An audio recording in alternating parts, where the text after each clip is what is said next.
So when I came to Great Britain, and I have told it before, and it is definitely part of this story. I came here in 1999, and after 7 weeks, I was hospitalized with a burst appendix, for which they left me for 3 days before operating. Anyway, that's a different part of the story. This part of the story is when they actually had done the operation and I was recovering. A doctor came to my bedside. First, he explained what they had done. The appendix was indeed burst, but the appendix had been so long, they'd never seen anything like it. So it started growing as where it should normally start growing, and then it grew all the way to the other side of my abdomen. So it became kind of balanced. The pain became balanced. Again, different issue. But on its way to get from one side of my abdomen to the other side, it had wrapped itself around all sorts of other bits in my belly. And it had been quite an operation to get it all functioning again. So they had been messing around with my guts. So he explained that, and then came the question. And he was squirming in his seat. And he asked if I had a bowel movement.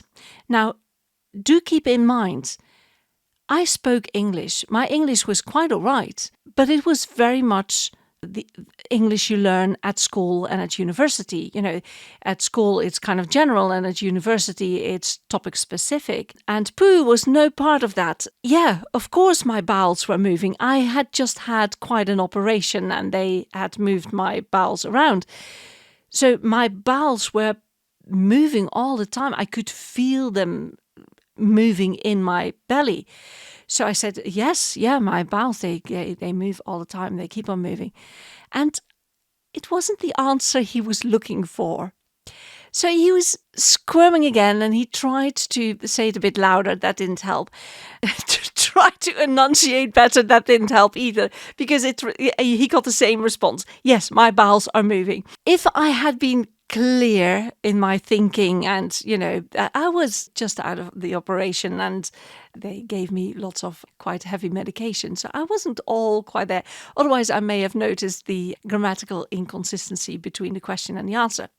He then proceeded to ask if I had had a stool.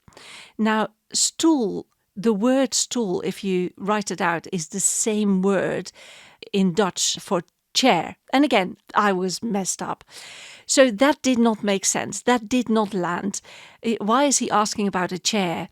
And of course, a chair is a chair and a stool is something different. But there was no connection to me. I did not understand. And he finally asked if I'd done a poo, to which the answer was no. And his squirming was finally over. He got an answer to this very long stretched out sequence of questions that he found very difficult to talk about. And when he'd gone, I was in a bay with several other ladies.